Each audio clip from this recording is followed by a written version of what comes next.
Unstoppable, the road to women's rights is made possible through the generous support of Wells Fargo and the Corporation for Public Broadcasting.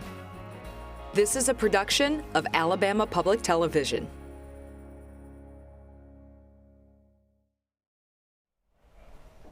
Hello and welcome to Unstoppable. I'm Lindsay Chervinsky, historian for the White House Historical Association. Today, we are going to explore the history of the women's rights movement. Joining me is Colleen Jenkins, who is a legislator, author, documentary producer, and the great-great-granddaughter of Elizabeth Cady Stanton.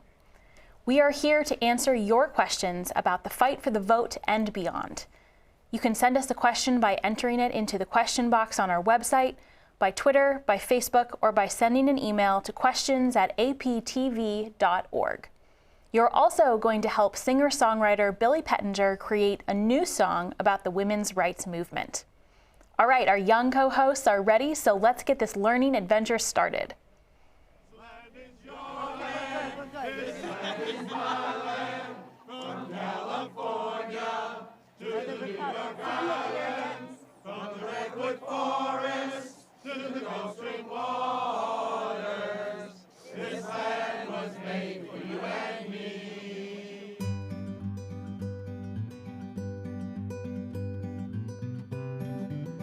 Hi, I'm Abby. And I'm Shayna.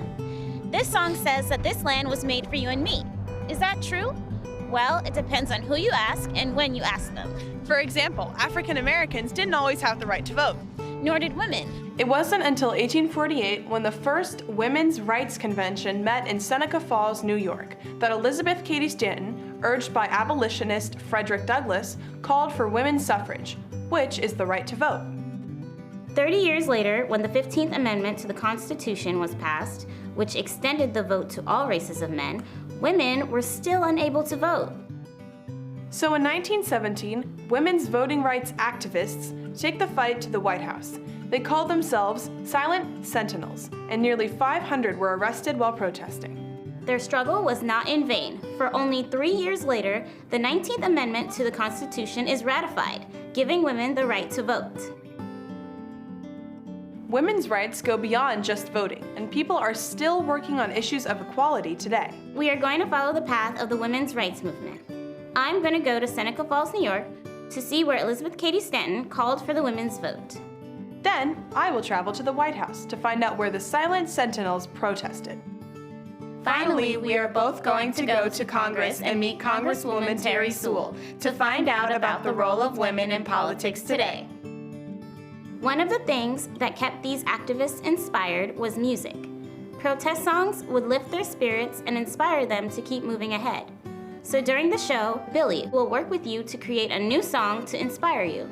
We are going to create the songs by asking you poll questions. You can share your answers with us by sending a text with the keyword to the number 22333 or vote online at pollev.com/IQTV.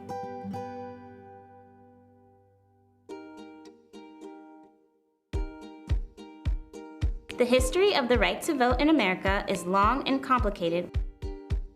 There have been several constitutional amendments that require that the voting rights of U.S. citizens cannot be denied on account of race, color, sex, or age. But when the Constitution was written, it did not establish any of those rights. In fact, during the U.S. Constitutional Convention in 1787, no federal voting standard was adopted, and states were given the power to heavily regulate their own voting laws. This resulted in many states immediately passing voting laws limiting who had the right to vote.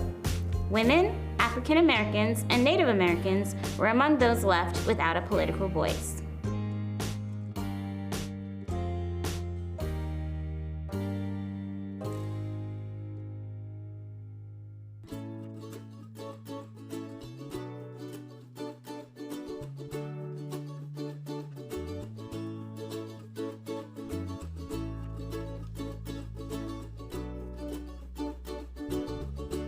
Hello, I'm in Seneca Falls, a small town in upstate New York near Lake Ontario, and this small little town had a huge impact on the women's rights movement.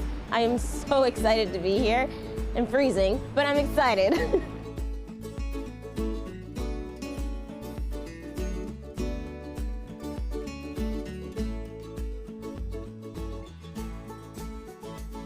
This is the site of the first Women's Rights Convention in 1848. At that time, men and women were not seen as equal in any way. And the people that attended the convention believed that the inequality between men and women were wrong, and they wanted to make their voices heard. I can relate to that because I have a big voice. And if my voice wasn't heard, I would feel powerless. Today, the site of the convention is a national park dedicated to educating us about the Women's Rights Convention and reminding us that all people must be treated as equals. Equality reaches into all areas of our lives. What started here over 170 years ago still affects us every day in many ways. Wow, something that still affects us today is fashion. During the suffrage time, women had to wear corsets and men didn't. That seems really unfair. I don't know if I could wear all those corsets. It seemed really uncomfortable. How did this groundbreaking movement begin in such a small town? I'm going to meet up with Nathan Richardson, an actor who portrays Frederick Douglass, an abolitionist who supported women's voting rights.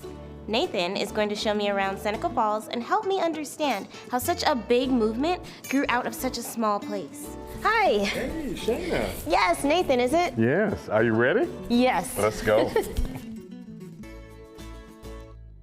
So one of the first places I wanted to show you was the Elizabeth Cady Stanton house. She was very important to the suffrage movement.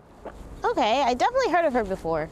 Well, she moved here to Seneca Falls with her husband and her children.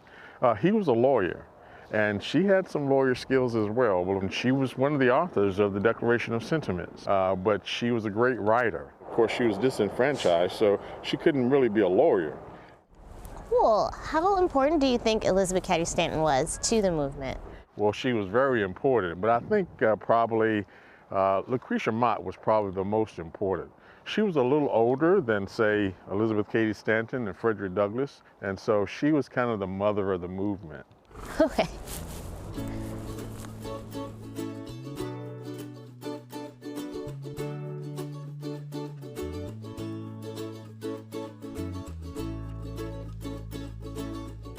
This is a statue commemorating the first meeting of Elizabeth Cady Stanton and Susan B. Anthony. They became leaders of the suffrage movement. You know, it's movements like this that gain power when more and more people get involved. Now, this is the very reason that a small town like this became involved in such a huge movement. People get together and they support one another. One of the places that people connected in this community is Wesleyan Chapel. You ought to go there and check it out. See who's there today. Okay. You know what? I'm gonna do it. Thanks.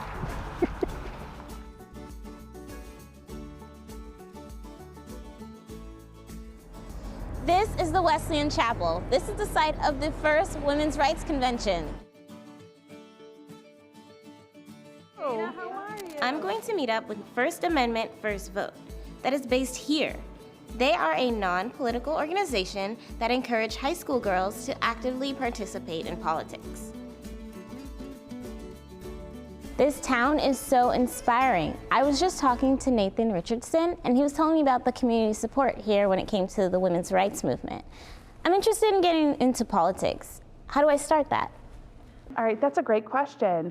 For all members of First Amendment First Vote, it's a program put together for young girls to learn how to eventually run for office. Yeah, and one of the greatest things I think we could pass along is knowing that when women run for political office, they win at the same rate as men. But part of why we love this program is so much is because if we have more women running, we're going to have more women in office. Cool. So do you feel like your work has any influence from the women's suffrage movement in 1848? That inspiration and that courage is very important, and to look to those leaders that came before us with, and to know that they do inspire us. They had the courage to do it first. And they do it collaboratively. So just as they did it together, we're doing it together. Right, working as a community, promoting awareness, promoting confidence, providing support for each other. Do anybody have any last-minute inspiring words for me? Like any advice? Be persistent in your pursuit of politics. And lock arms with other women who are doing the same thing, right? Because it's in that collaboration, it's in that partnership where strength is found.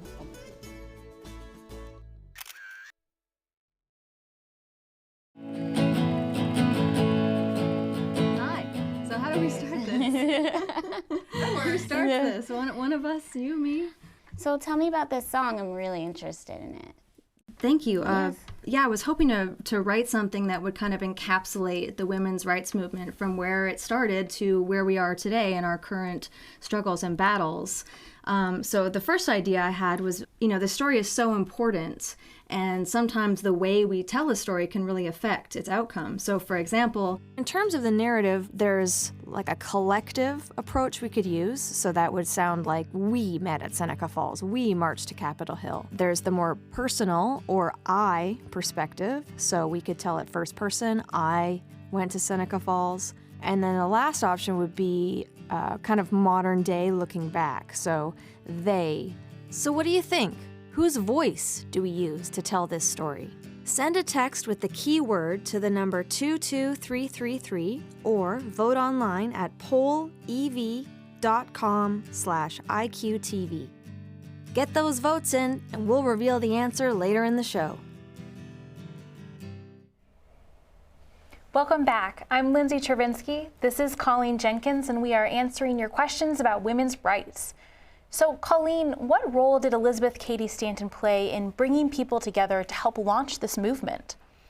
I think the most important thing about Elizabeth Cady Stanton was the idea that she connected law and women. And women were 51% of the population, they still are. And so many people, such as Elizabeth, loved the laws that protected men, and they wanted the same rights. A very important part of being a citizen. So our next question comes from Mrs. Jackson's class in Alabaster, and their class were wondering, did all women support having the right to vote, or were some not in favor? No, not all women were in support of it, nor were all men in support of it. Some people are very comfortable with their lives, and they have a lot of protections, particularly married women who was protected by her husband and all the rights that he had. But many people felt that was a vulnerable disadvantage to be dependent on one person or laws that didn't protect them. Yeah, it's hard to imagine. The Thompson Intermediate School would like to know where Susan B. Anthony was born, and did she ever visit Alabama? Oh, that's a great question. I believe that she was born in Western Massachusetts. I know, I've been there. And then she eventually migrated over to her main place in Rochester. And I don't know if she's been to Alabama, but I do know that she traveled all over the nation. And it wasn't just jumping on a car and driving. No, it was a wagon in freezing temperature with no roads. So it was a major effort to travel that extent. But they also had railroads back then. Excellent. Well, that would have been quite the adventure. Jenna in San Jose, California would like to know what happened to women if they tried to vote before it was legal. Oh, well, I know my great-great-grandmother went to her local town, and she went down to the hotel. That's where the polling place was, and she cast a ballot. And a man put his hand over the slit where you put the ballot in. And she gave him a whole lecture about how she was a citizen of the United States. The right to vote was inherent to a citizen. On the other hand, many people tried to vote. So Susan B. Anthony voted, and she was arrested. And they wanted to take her away, and she refused to pay the money for the trolley because she said, I am being taken away by you. I'm not doing this voluntarily. Wow. Thank you for sharing that story. Jennifer in Birmingham would like to know what other issues were discussed at the Seneca Falls Women's Convention. Well, that's a great question. It's looking at the whole aspect of a woman, including a right to education. Colleges did not let women in. Once you have an education, you have access to professions, and not only access to professions, but pay that you could live on.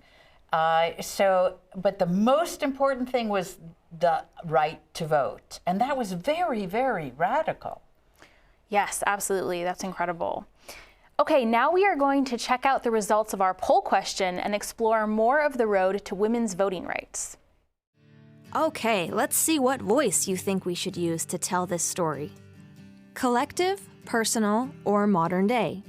And the result with the most votes is collective. I think that's a great choice. What do you think, Shayna? I really like we because I feel like it's more inclusive. Yeah, and I feel like it puts you there too. Yeah. Okay, great. So maybe let's try that. Okay, so we got it.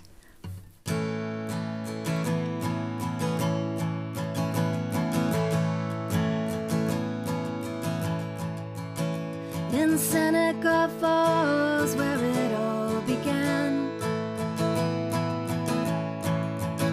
we wanted the same rights as our fellow man, to work and to vote and to keep our own land. But the law won't allow it, so we must make a stand. That was awesome. Is that gonna work? Yeah, it works.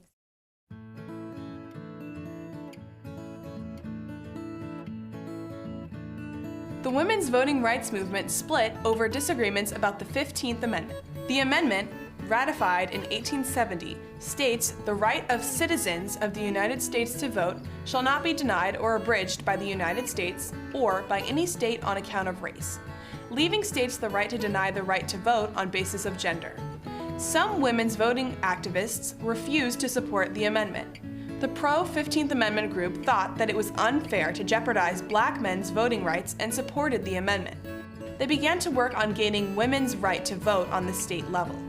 By the turn of the century, Western states began to extend the right to vote to women, and suffragists took to the streets in protest to gain the right to vote for women nationwide at the federal level.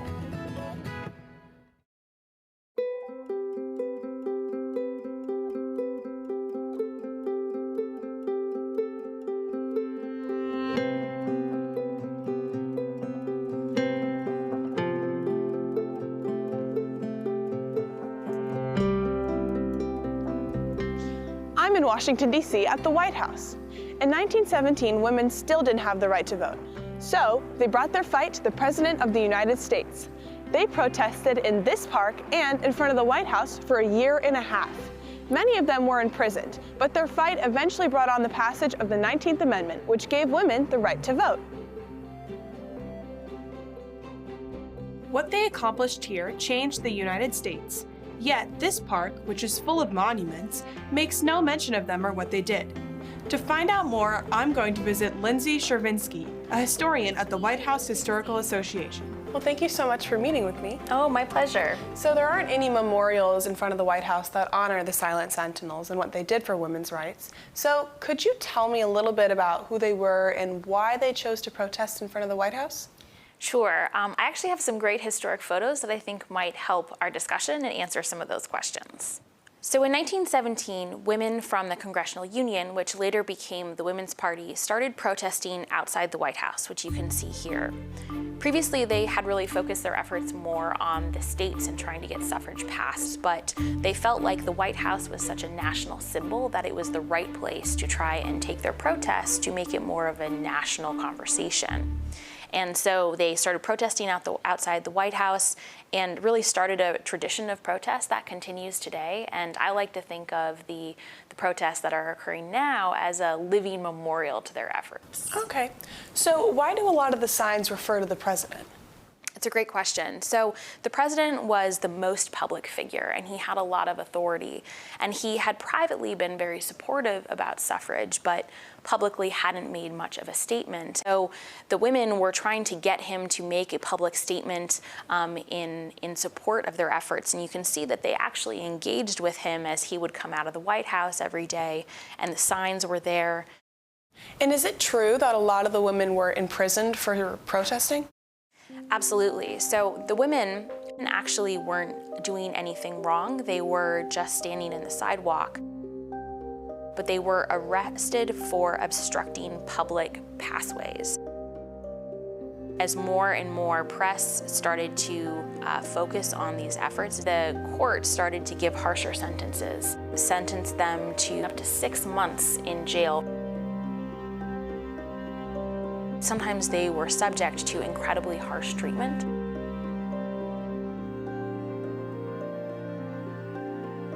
And the press surrounding this issue was really outraged, and it caused the public to take notice.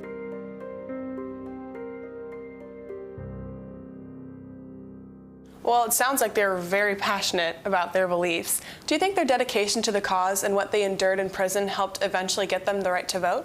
I do think that the press coverage around the women's treatment in jail especially caused more people to pay attention, and it certainly forced Congress to bring the issue forward, bring the amendment forward to a vote, which it did pass. And after it passed, there were celebrations across the country, including in this neighborhood, and this picture shows women celebrating after the passage of the amendment. Okay, well, I'm super inspired with everything that happened in front of the White House. Could you go over there with me and take a selfie? Absolutely. So when I think about suffrage, it's obviously the right to vote, and I think that that's really important, but things like education and equality and work experience, those things don't happen without the right to vote and the right to share an opinion. And so for me, when I think about my experiences and the school that I've been able to go to and the work that I've been able to do, those things don't happen unless equality is enshrined in the Constitution. So you can see this is the site where they actually protested. Right, and just because there isn't a memorial doesn't mean that they're not being remembered. In fact, the place that they were imprisoned is now an art studio. And Julia Jakevich, a painter there, has created a series of paintings memorializing the suffragists. If you want to honor a hero in your life, you can do so by writing a blog, a poem, creating a picture. We're going to do so by taking a selfie.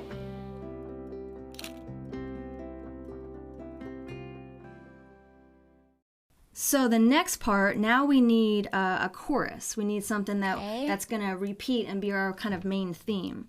Okay. So one idea I had for that is we could do like your traditional chorus where the same thing happens every time. Or we could make it change each time. We could also do a combination of the two where we start out with the same, line or issue, and then it kind of evolves later on, maybe halfway through. All right, so I was thinking maybe... Make a stand for all those who came before. Make a stand for what you can't stand anymore. In the name of our future and all who are free, we must make a stand for equality. And then we can try something else for the next one. Okay. What do you think? How should we write the chorus to our song? Should we repeat the main chorus, change the main chorus completely each time, or kind of evolve just so that the last lines are changing? Send a text with the keyword to the number 22333 or vote online at pollev.com/IQTV. While you are voting, we are going to answer your questions. Welcome back. I'm Lindsay Chervinsky from the White House Historical Association. It was so great to meet with Abby and show her around the White House. Today I'm here with Colleen Jenkins, the great-great-granddaughter of Elizabeth Cady Stanton. So Colleen, what do you think Elizabeth Cady Stanton would have thought about the Silent Sentinels and their protests outside of the White House? She would have thoroughly approved, because these are women in a public space, the sidewalk, making their voice heard. So she would approve. Wonderful. Well, and it's really important to note that they really weren't doing anything wrong. They weren't breaking a law. They were just being a nuisance, which some people didn't like too much. In my opinion, they were doing the right thing, because we the people must always have our nation evolve so that everybody has rights. So they were protesting the lack of rights. I couldn't agree more. So Amanda from Suwannee would like to know, why is it important that we continue to learn about and discuss the ratification of the 19th Amendment? I think this is a great question because I love all amendments. The First Amendment is free speech. The 19th is the right of citizens to vote. But every time you learn about amendments and amending the Constitution, you can use it, you can apply it. Right now we are on the cusp of guaranteeing equal rights to all men and women, and that will be the 28th Amendment. Excellent, that's wonderful. Olivia from Thompson Intermediate School would like to know how many times per day the suffragists would stand outside in front of the White House. As far as I know, they stood out all 4 seasons, in the rain, in the snow, in the heat. And one small story I love is in winter their feet were freezing. Their sister suffragists would take a brick, put it in their home oven and bring it down so the silent sentinels could stand on those warm bricks and keep them warm. They persisted. That is great persistence and a really impressive dedication. Mrs. Mitchell's 4th grade class from Mobile, Alabama would like to know, after the 19th Amendment passed, did it become law right away? Well, that's the whole point, that there are 27 amendments to the U.S. Constitution. So when it's ratified, it is incorporated into the Constitution, and it is the law of the land that there shall be no a right to vote shall not be denied or infringed upon. And I always say, never let anybody, anything, any state come between me and my vote. I agree. Well, and that's why it's so important that it's in the Constitution and not just a state-by-state issue. Because a law in a state can be made and reversed very easily, usually 50% vote. But the Constitution has a much higher standard. We've only, that is 75% of the states must agree to that. It's something important to our nation. Absolutely. Mr. Murphy and his class from St. Albans, Vermont would like to know, how long do you think it would take to go from getting the right to vote to having a woman president elected? I'm also very interested in your answer to this question. This is really fun because it took from the first public demand in 1848 to actually amending the Constitution was 72 years. And I think it's unbelievable that we don't have a woman president because it's sort of only taking advantage of 50% of our population. What body is strong when you only use half your body? It doesn't make sense to me. I agree. We know it's been at least 100 years, so hopefully it will be just a few more.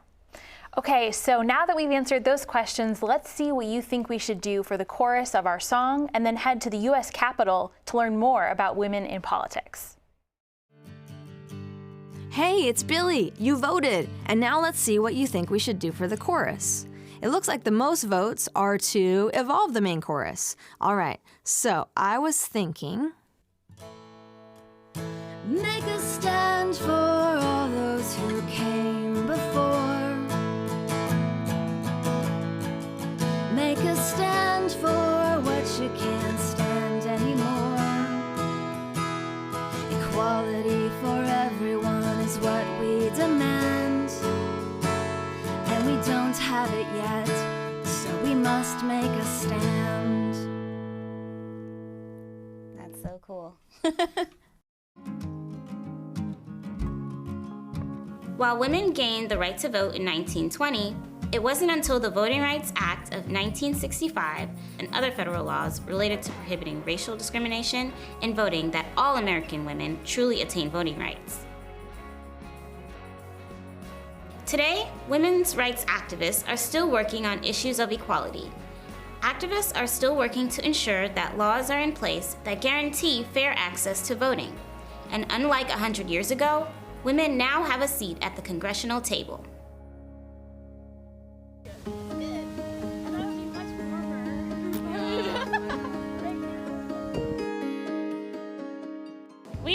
at the United States Capitol, where there are over 100 women who are serving as senators or representatives.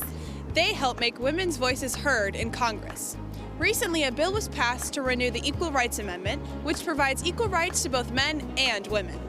It is not ratified, which means it is not law yet. We're going to talk to Congresswoman Terry Sewell from Alabama.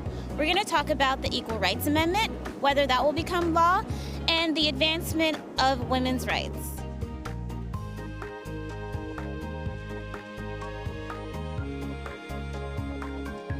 As we walk through the halls of Congress, there are portraits of women who served here. This is Shirley Chisholm, the first African-American woman elected to Congress in 1968. Shirley Chisholm is a hero to Congresswoman Sewell, whose office is right here in the halls of Congress. Let's go in and talk with her.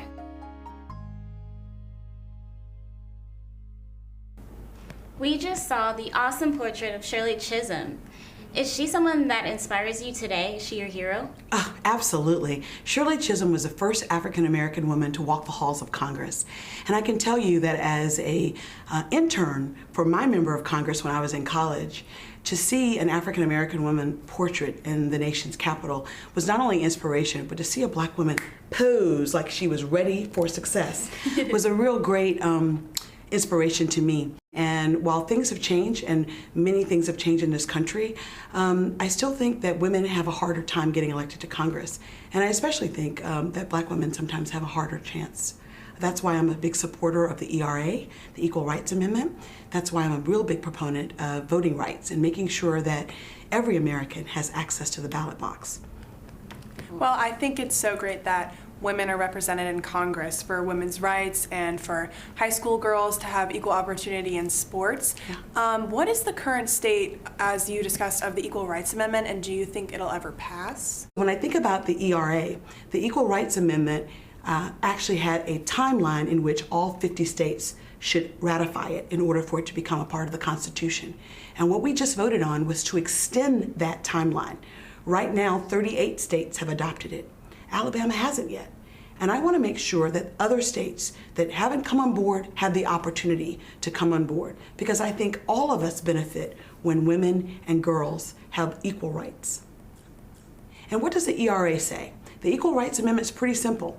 It is an amendment to the nation's Constitution that would say that the equal rights of women shall not be abridged by the United States of America on account of gender. So all it says is that, just like very simple, like one sentence. And the reason why it's important that we affirmatively say in the Constitution that women's rights the equal rights of women should be acknowledged is because without it, it means it's okay to discriminate against women, right? So what kind of advice would you have for young people like us that are interested in wanting to make a change in the future, but we just don't know where to start? Well, my mom, who was the first black woman to sit on the city council in Selma, Alabama, she was a librarian, and she was infamous in telling me over and over again to bloom where you're planted. I think that means that you can make a difference wherever you are. The other advice that I was given was to define yourself for yourself. That at the end of the day, you have to be authentically you.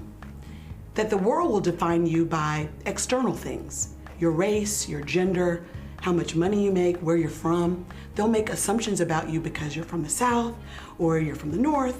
They'll make assumptions about you because you're black and you're a woman. And so, what great advice to define yourself for yourself. Wow, that was so helpful. Thank you. That was really inspiring. The fact that we still have women fighting for us, like Congresswoman Sewell for voting rights, shows how far we've come since the convention in Seneca Falls in 1848.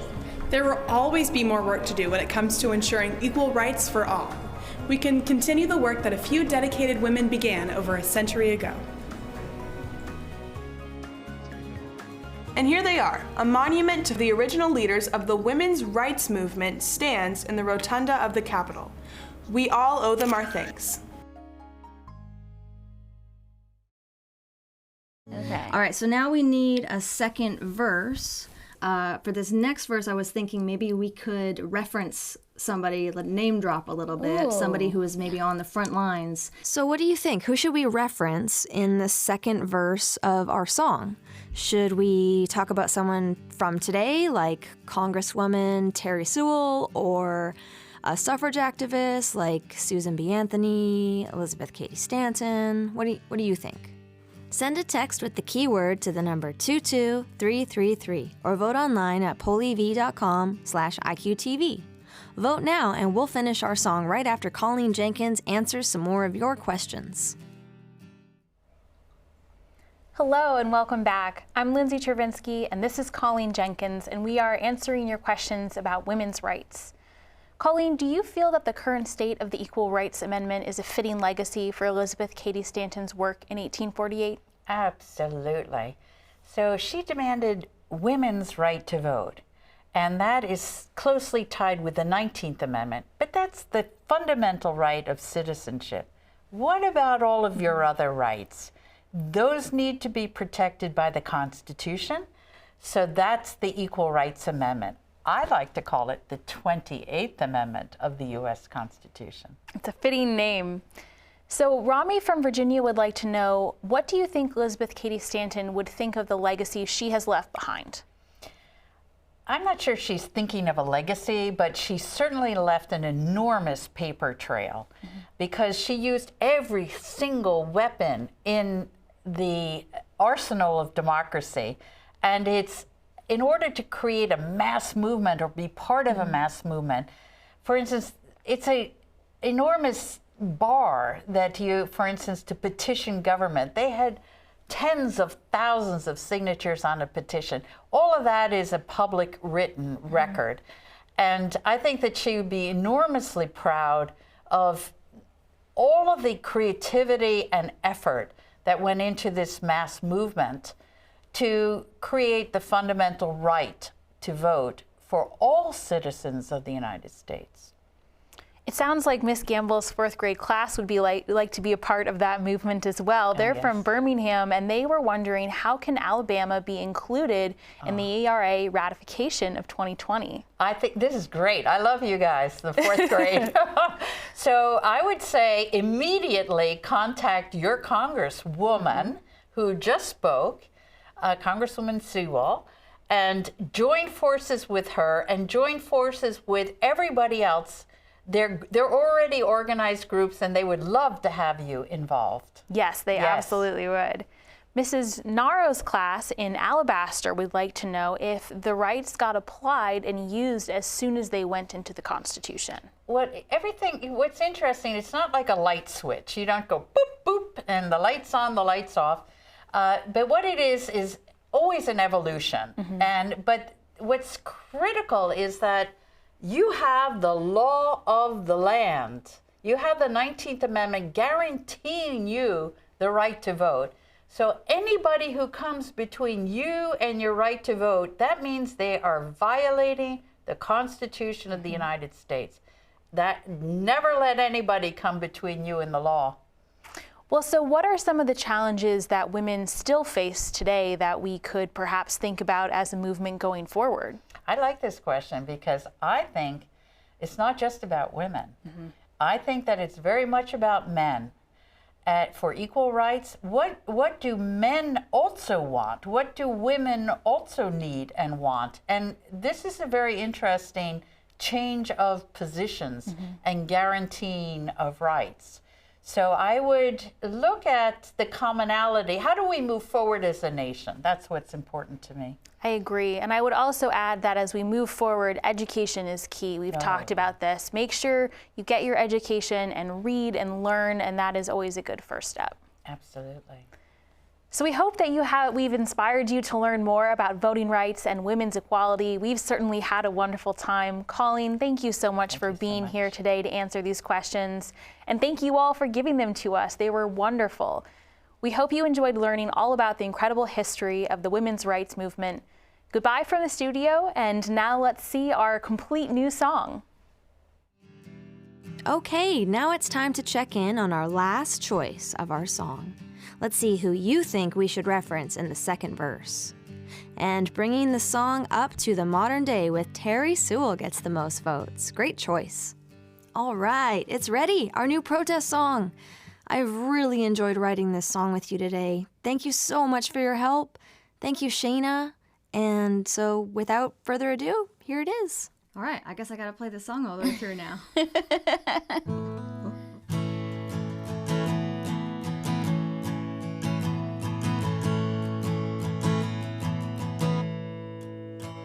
In Seneca Falls, where it all began, we wanted the same rights as our fellow man, to work and to vote and to keep our own land. But the law won't allow it, so we must make a stand. Make a stand for all those who came before. Make a stand for what you can't stand anymore. This land is your land, this land is my land. In the name of the future, we must make a stand. From Terry Sewell to Susan B. Anthony, they fought for our right to vote and be free. The same rights for you and the same rights for me. We must make a stand for equality. Make a stand for all those who came before. Make a stand for what you can't stand anymore. Equality for everyone is what we demand. And we don't have it yet, so we must make a stand. Make a stand for all those who fought for so long. Make a stand for the 126 strong. March to the Capitol with your demands. Equality for everyone, we must make a stand.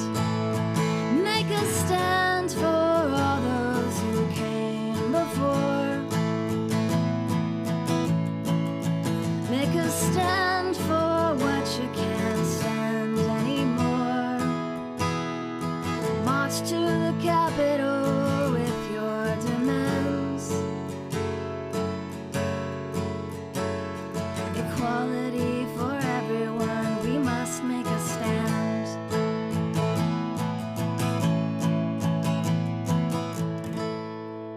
Yes, I love it. Yay, thank you. Hey.